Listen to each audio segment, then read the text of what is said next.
우리 옆 사람과 인사하실까요? 예수 안에서 사랑합니다.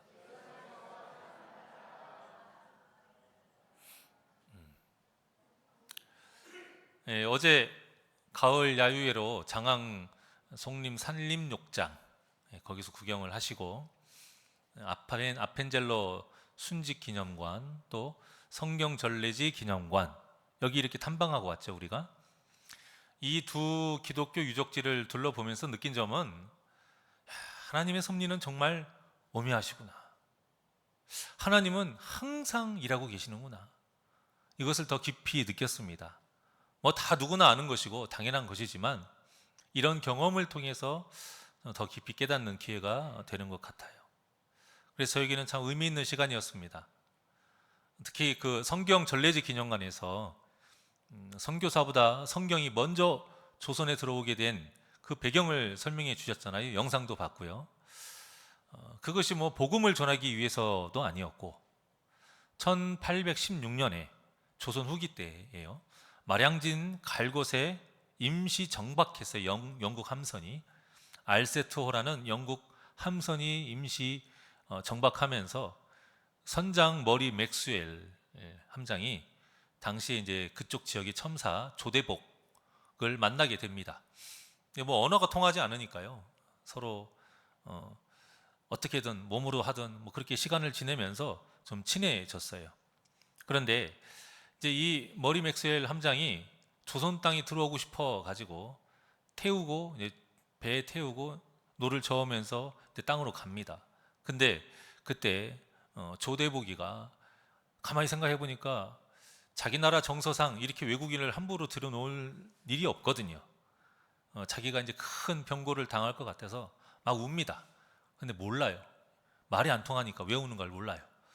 근데 이제 땅에 내리자마자 주저앉고 울면서 다시 가라, 돌아가라. 이런 식의 이야기를 할 때 이제 그때 알아듣죠. 그래서 이 머리 맥스웰 함장이 조선 땅에 밟은 총 시간이 한 1시간 정도 된다고 해요. 그러니까 그때 내가 좀 경솔했구나. 이 상대방 나라의 문화도 잘 모르고 내 마음대로 하는 것이 아니었는데 이제 서로 미안한 거죠. 조대복도 어느 정도의 책임은 있으니까요. 서로 미안해하던 차이에 이제 떠나기 전에 이 머리 맥스웰 함장이 조대복에게 성경책을 선물로 줍니다. 뭐 영어로 돼 있고 처음 보는 거니 뭐 이게 무슨 책인지도 모르고 근데 사양해도 가져가라고 하니까 이제 받게 된 것이죠. 그것이 바로 성경이 우리나라에 처음 전해지게 된 계기예요. 복음하고는 전혀 상관이 없어요. 물론 이제 그 사람 선장 마음에는 이제 그런 마음이 조금이라도 있었겠지만 그 계기가 복음을 전하기 위해서 와서 전한 것이 아니었습니다. 자, 그 후에 우리나라 이제 최초의 선교사로 알려진 그 북장로교 출신인 알렌과 언노우드 이 두 분이 이제 한두 달 차이로 이렇게 들어오게 돼요. 근데 이 두 분이 조선 땅을 밟고 나서 깜짝 놀란 거예요. 어떻게든 나라가 선교사가 들어오기도 전에 성경이 번역되어 있어가지고 돌아다니고 있는 걸 본 거예요. 물론 쪽복음입니다. 전체 복음은 아니고, 전체 성경은 아니고, 그런데 쪽복음이 한글로 외국어도 아니고 한국어로 이제 번역이 된 상태로 돌아다니니까 놀란 거예요. 또 이제 세례를 받은 사람까지도 있었던 것이죠. 그걸 보고 깜짝 놀란 것입니다. 자, 하나님의 사역은 이렇게 우리 생각으로 정말 알 수 없는 오묘하고 섬세하신 분이에요. 도저히 복음이 전해지지 않을 것 같은 상황인데 이미 하나님은 그 전에 다 예비하시고 일을 해놓으시고 다 준비를 해놓으셨다라는 것이죠. 자, 그러면 우리가 이 하나님의 그 깊으신 뜻을 다는 알 수 없기 때문에 그럼 우리는 어떻게 준비를 하고 어떻게 반응을 해야 되느냐, 이것이 중요한 거겠죠. 이에 대한 대답을 지금 본문이 하고 있는 것입니다. 자, 그러니까 오늘 본문을 이해하실 때에 왜 하필이면 이 사람을 치료해 줬을까? 왜 하필이면 이 병이 걸렸을까? 이것이 중요한 것이 아니에요. 본문의 메시지는 아주 간단 명료합니다. 오늘 그 말씀을 전하려고 합니다. 본문 앞에 내용을 보면 사울이 다메섹 도상에서 회심을 하고 정말 목숨을 걸고 열심히 복음을 전하죠. 완전 예수님에게 정복을 당해서 그냥 모든 시간과 생명 다해서 앞뒤 재지 않고 열심히 복음을 전합니다. 그러다가 쫓기다 결국 다소로 가요. 이제 다소로 가고 나서부터 사울의 행적이 잠깐 사라집니다. 성경에서. 자, 그러면 보통 그렇게 사라진 후에 어느 정도 기간이 흐른 다음에 다시 사울이 짠 하고 나타나서 몇 달이 지나고 1년이 지나고 이렇게 시작할 수 있는 거 아니겠습니까? 그런데 그 중간에 끊기는 게 없어요. 바로 누가 등장합니까? 베드로가 등장해요. 베드로가 뭔가 특별한 일이 있고 이 두 여인이 어떤 특별한 것이 있어서가 아니고요. 이것은 바로 하나님의 사역은 절대 멈추지 않는다. 하나님은 절대 일을 쉬지 않으신다. 이것을 알려주기 위함이에요. 끊임없이 이 복음의 역사는 이루어져요. 그렇다면 우리는 어떻게 될까요? 하나님의 그 복음의 사역에 우리도 발맞춰야 가야 한다는 것이죠.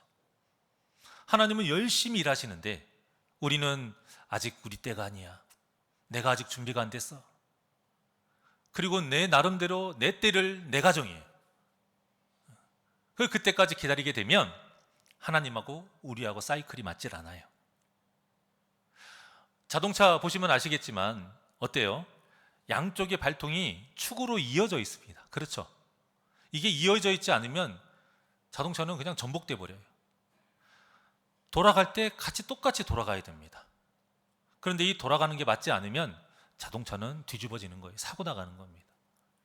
우리 믿음 생활도 마찬가지예요. 오늘 본문의 말씀은 그겁니다. 발맞추어라. 하나님의 발걸음에 발맞추어라. 하나님의 속도에 발맞추어라. 하나님은 절대 쉬지 않으신다. 우리도 쉬면 안 된다. 이겁니다. 오늘 본문에 보면 베드로가 두 여인을 치료하는 기적이 기록되어 있죠. 한 사람은 루다라는 곳에 사는 애니야입니다. 이 여인은 중풍병에 걸린 여인이었고요. 또 한 사람은 요바에 사는 도르가라 하는 다비다라는 여인이에요. 그런데 중요한 것은 그 선교사님들이 우리나라에 왔을 때 쪽복음이 있고 세례받은 사람이 있는 것을 보고 놀란 것처럼 이때 당시에 이 지역이 그렇게 복음이 전해질 수 있는 상황이 아니었어요. 그런데 제자들을 보러 왔다라고 해요. 어떻게 그럴 수 있었을까? 이것을 보려면 또 어디까지 가야 되냐면 스데반이 순교했을 때까지 가야 돼요. 스데반이 순교를 딱 하니 우리가 잘 알고 있듯이 제자들 외에 예루살렘의 모든 교인들이 다 세상으로 뿔뿔이 흩어집니다. 그때 한 인물 빌립 집사죠. 어디로 갔죠? 이제는 기억하시죠? 어디로 갔죠? 사마리아입니다. 제가 영안이 열려있나 봅니다. 다 들립니다, 여러분. 마음속으로 하시는 말씀이. 사마리아에서 열심히 사역을 해요. 당시 가장 어떤 권위 있는 그 마술사 시몬조차도 빌립에게 딱 무릎을 꿇습니다. 그리고 추종을 하니 사마리아의 모든 사람들이 빌립을 다 추종하고 다 따릅니다. 그러면 이제는 손 안 대고 코 푼다고 그렇게 노력하지 않아도 전에는 100을 노력하면 일의 열매가 맺을까 말까 했는데 지금은 이제 상황이 어떻게 됐어요? 일만 해도 100이 거둬들일 수 있을 정도의 환경이 딱 만들어졌습니다. 그런데 성령께서 갑자기 빌립을 끌고 어디로 갔습니까? 광야로 가게 됩니다. 광야에서 누구를 만났느냐? 에디오피아 국고를 맡은 재무장관 네시를 만나게 합니다. 그때 네시가 이사야서를 읽고 있었는데 이해를 못하고 있어요. 그걸 보고 빌립이 해석을 해주면서 이사야에서 말하고 있는 주인공이 바로 누구시다? 예수 그리스도시다 라고 가르쳐 줍니다. 거기에 은혜를 받고 깨닫고 네시가 바로 세례를 받죠. 세례를 받는데 또 성령께서 이제 빌립을 어디로 데려다 놓으셨냐면 아소도라는 곳으로 데려다 놓습니다. 사도행전 8장 40절의 말씀입니다. 다 같이 시작. 빌립은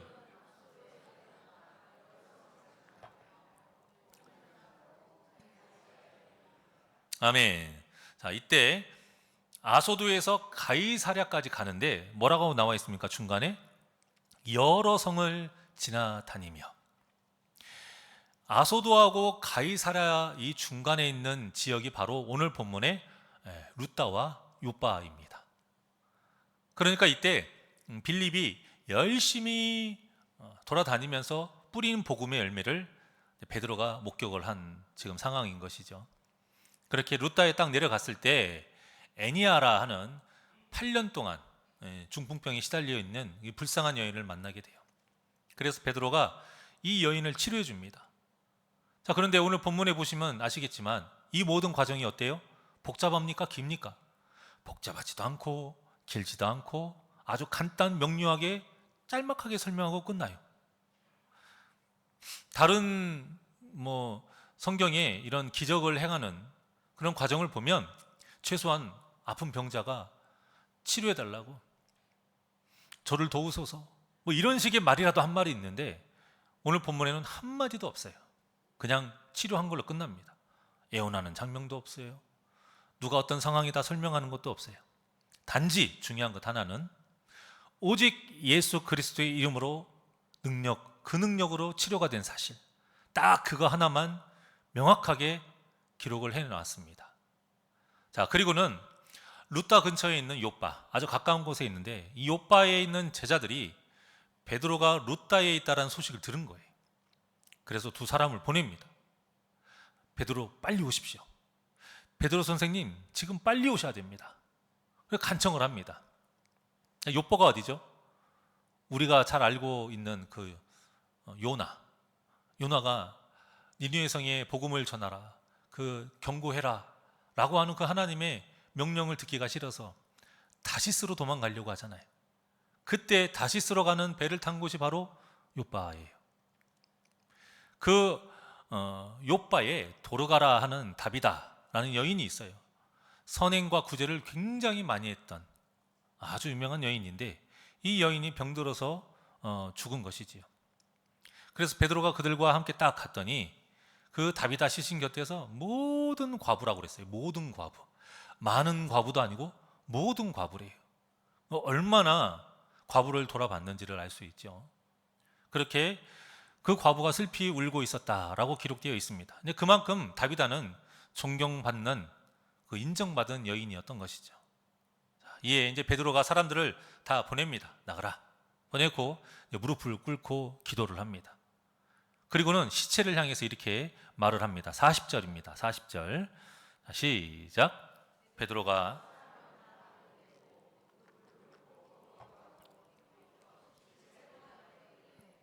다비다야 일어나라 하니 그가 눈을 떠 베드로를 보고 일어나 앉는지라. 아멘. 여러분, 이 놀라운 기적의 현장에서 아주 익숙한 문구가 하나 있어요. 무엇일까요?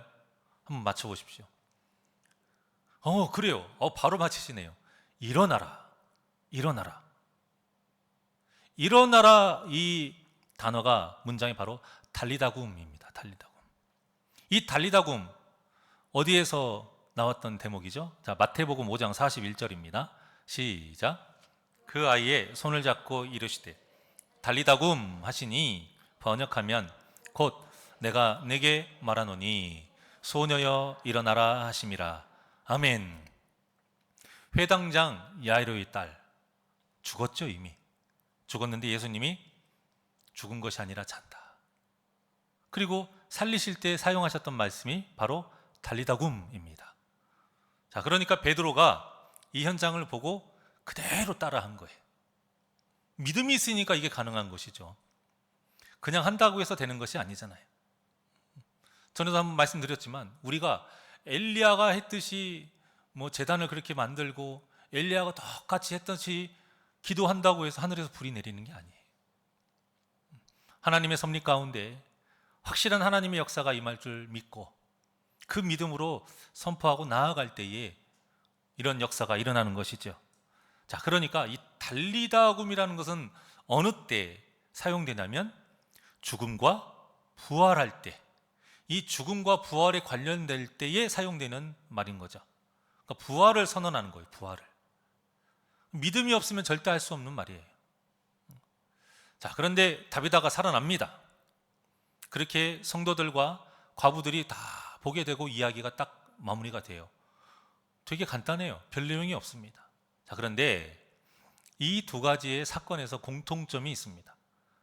그게 뭐냐면 이 기적의 사역을 통해서 많은 사람들이 주를 믿고 주께로 돌아왔더라.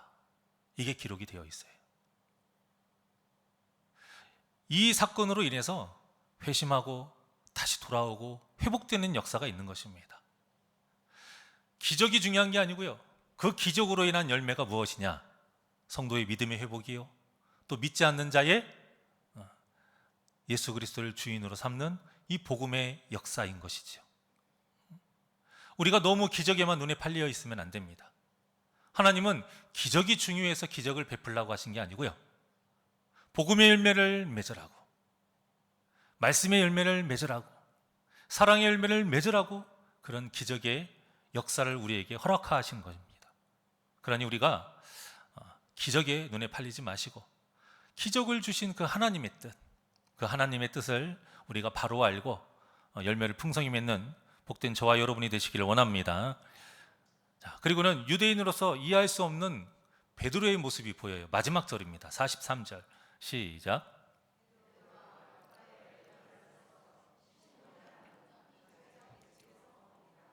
아멘.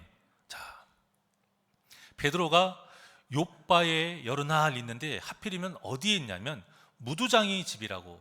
무두장이 집이 뭐냐면 동물 가죽 있죠? 동물 가죽을 제품으로 만드는 사람, 가방을 만든다든지 신발을 만든다든지 뭐 칼집을 만든다든지 이런 일을 하는 사람이에요. 자, 어때요? 죽은 것, 피 묻은 것, 이것은 다 부정한 것이죠.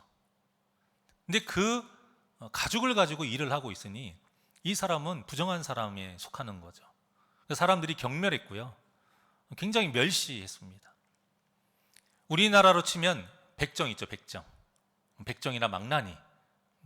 이런 사람들이 받았던 취급을 그대로 받은 거예요.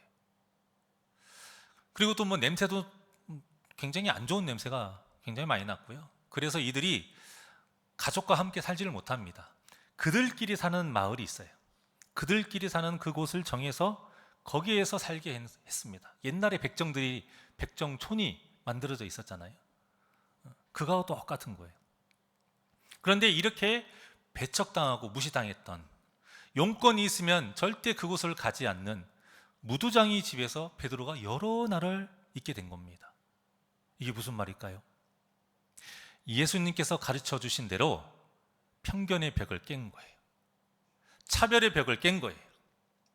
그리고 그를 예수님이 발을 씻겨주신 것처럼 그들의 발을 씻겨주는 섬김의 모습으로 그들과 함께하는 것입니다.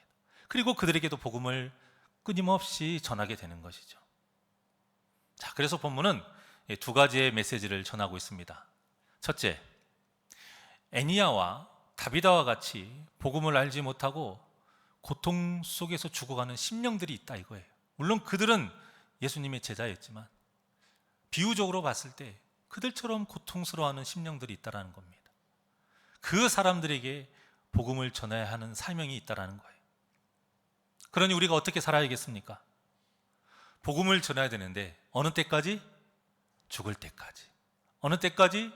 주님 다시 오실 때까지. 한두 번 전하고 마는 것이 아니 우리 평생의 삶의 모든 성도의 사명입니다. 복음을 전하는 것은 우리가 뭐 악기를 한다든가 찬양대를 쓴다든가 방송실을 한다든가 이런 것은 다 은사가 있어야 돼요. 하지만 복음을 전하는 건 그렇지 않습니다. 우리에게 공통적으로 주어주신 사명이. 자, 두 번째 메시지는 뭐냐? 세상을 향해서 변화된 모습을 보여줘야 한다는 겁니다. 예수를 전한다면서 예전이나 지금 변화된 모습이 하나도 없다면 절대 복음이 전해질 수 없다는 거예요. 우리 어제 그 조혜련 집사님 간증 들으셨죠? 어떻습니까? 그 간증에 전도된 내용을 딱 보면 우리가 흔히 하듯이 예수 믿어, 너 꼭 믿어야 돼, 이렇게 해서 전도된 게 아니잖아요. 한번 밥 먹이고 교회 앞이라고 한번 가보자. 억지로 이렇게 예배 자리에 앉혔다가 절대 이렇게 세우지 말라고 그랬는데 나오라고 해가지고 그 자리에서 뛰쳐나가서 이성미 집사님 번호를 지웠다고 했잖아요. 그런데 어떻게 전도가 됐습니까? 안 거예요. 자신을 위해서 기도하는 그 심령들을 안 거예요. 자기를 위한 무수히 많은 그 중복 기도와 또 여러 가지 사람을 만나게 하고 말씀을 통해서 여러 사건을 통해서 하나님이 나를 사랑하고 계신다라는 그 사실을 느끼게 된 거예요. 그러니까 여러분, 그 영혼을 위해서 포기하지 않고 그 영혼을 위해서 끝까지 기도하는 것도 무엇입니까? 전도인 거예요. 또 말씀을 통해서 내가 하나님의 마음을 바로 알고 어떻게든 거룩하게 변화되려고 몸부림치는 것도 결국엔 무엇이다? 전도인 것입니다. 그 모습으로, 그 조혜련 집사님의 그 모습으로 또 그분이 많은 영혼들을 또 구원해냈어요. 물론 본문의 베드로와 같이 하나님께서 기적을 베풀어 주신다면 뭐 얼마나 좋겠습니까? 하지만 우리는 그런 일을 바라면 안 돼요. 하나님께서 강권하시면 할 수 있죠. 하지만 하나님은 그런 식으로 당신의 사역을 하지 않으십니다. 우리의 연약함을 통해서 당신의 크신 은혜의 사역을 이루게 하시는 것이죠. 자, 그러니 우리 새날교회 성도님들은 기적을 바라지 않고 모두 하나님의 선하심만을 믿고 끝까지 복음의 끈을 놓지 않기를 간절히 소망합니다. 사도행전은 처음부터 끝까지 복음을 전하고 열매를 맺고 복음을 전하고 열매를 맺고 그거 연속이에요. 쓰임받는 사람만 바뀔 뿐이지 하나님의 놀라우신 사역은 계속 이루어지는 겁니다. 자, 그러면 누가 제일 바빠요? 사람이 바쁜 것이 아니라 하나님이 제일 바빠요. 그러니 우리가 어떤 삶을 살아야겠습니까? 먼저는 주위에 전도할 사람이 없다, 핑계대지 않아야 되고요. 전도할 사람이 없는 것이 아니라 전도할 가능성이 있는 사람이 없다라고 생각하는 거죠. 정확하게는 저 사람은 안 돼. 그 생각을 가지고 있기 때문에 전도할 사람이 없는 거예요. 세상에 어떻게 전도할 사람이 내 주위에 아무도 없겠습니까? 그렇지 않아요. 그러니 우리가 기도하며 전도해야 됩니다. 어제 그 조혜련 집사님 간증에 보면 무슨 책을 만들었다고 그랬어요? 생명책. 전도할 그 대상자들 이름을 빼곡히 적어서 매일매일 기도한다고 하잖아요. 그 기도가 몇 년이 돼서도 아직 안 이루어진 분도 있어요. 하지만 하나 둘씩 색깔이 진해져요. 또 하나 둘씩 또 늘어납니다. 이런 식으로 전도의 역사가 우리에게도 일어나야 된다는 거예요. 하나님한테 다 맡겨놓고 우리 생각이 아닌 것 같아요 하고 쉬는 것이 아니라 우리도 하나님의 그 발걸음에 맞춰서 우리도 끊임없이 계속 일을 해야 된다는 겁니다. 복음을 전하는 일, 이 베드로처럼 내가 변하는 일, 또 중보의 기도를 놓지 않고 끝까지 기도하는 많은 그 심령들의 그 기도. 기도하지 않고 우리의 머리로만 전도를 하려고 하기 때문에 열매를 맺지 못하는 겁니다. 여러분, 역사는 하나님이 하시는 것이지 우리가 하는 것이 아닙니다. 우리는 그저 그 하나님의 놀라운 사역에 각자의 딱 위치에서 부르실 때에 그곳에 쓰임받는 것이 중요해요. 아무개야 여기로 와 했는데 그 아무개가 여기로 가요. 이것은 아니라는 거죠. 항상 열린 마음으로 하나님이 어디를 가라고 하시는지, 언제 나를 부르시는지, 어떻게 하기를 원하시는지 항상 우리의 안테나가 딱 서 있어야 하나님이 원하시는 그때에 그 자리에 우리가 있을 수 있는 겁니다. 그리고 하나님이 세상을 정말 안타깝게 바라보시는 그 마음으로 우리도 그 마음으로 불쌍하게 바라봐야 돼요. 그래야 우리가 그 마음을 가지고 그 전도의 길, 그 복음의 사명을 끝까지 이룰 수 있는 것입니다. 사랑하는 여러분, 예수님의 피값으로 구원의 은혜를 입은 자로서 복음의 끈을 끊기지 않도록, 그 복음의 끈이 끊기지 않도록 복음의 도구가 다 되셔서 열매를 풍성히 맺는 우리 복된 성도님들이 되시기를 주님의 이름으로 축원합니다.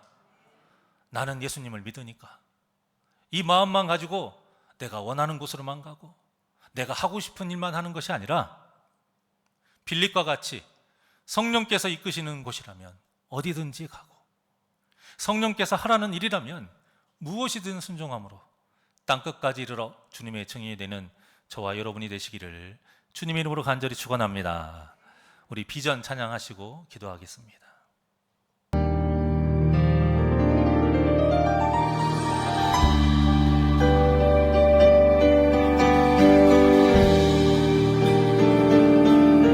우리 보좌 앞에 모였네.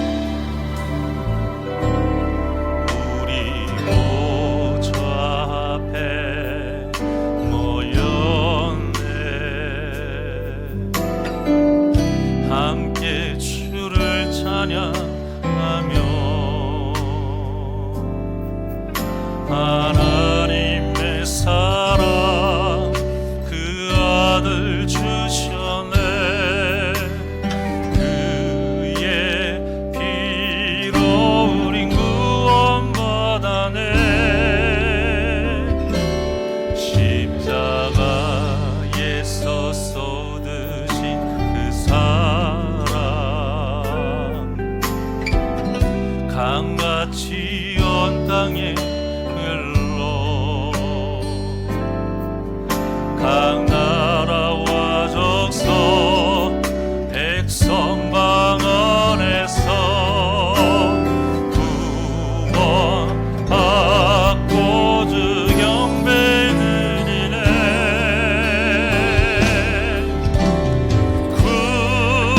구원하심이 보좌에 앉으신 우리 하나님과 어린 양께 있도다. 구원하심이 보좌에 앉으신 우리 하나님과 어린 양께 있도다.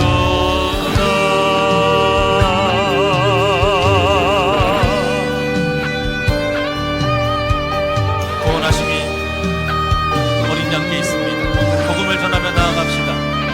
우리 보좌 앞에 우리 보좌 앞에 모였네.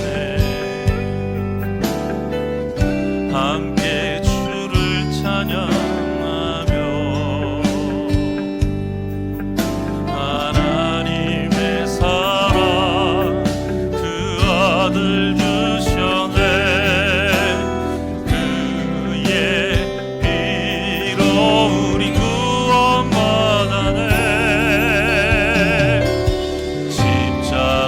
십자가에서 쏟으신 그 사랑 강같이 온 땅에 흘러 각 나라와 족속 백성 방 안에서 구원받고 주 경배 드리네.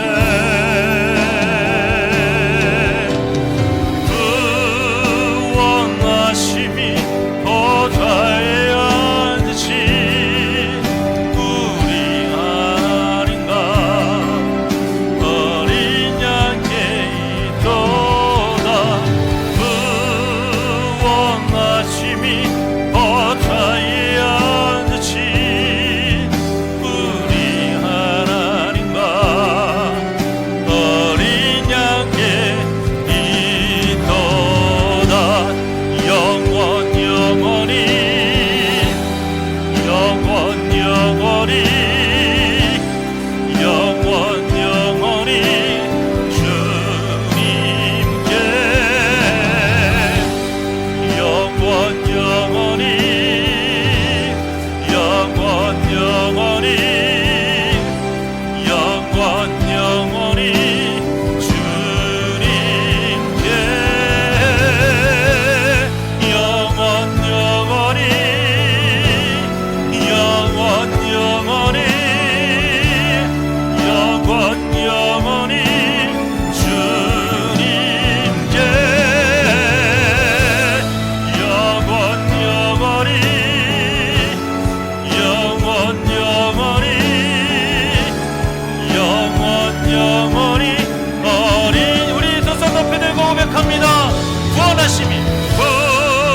구원하심이 보좌에 앉으신 우리 하나님과 어린 양께 있도다.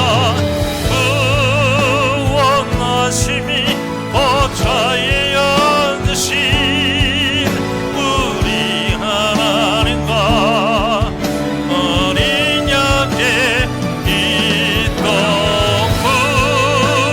구원하심이 보좌에 앉으신 우리 하나님과 어린 양께 있도다. 구원하심이 보좌에 앉으신 우리 하나님과 어린 양께 있도다.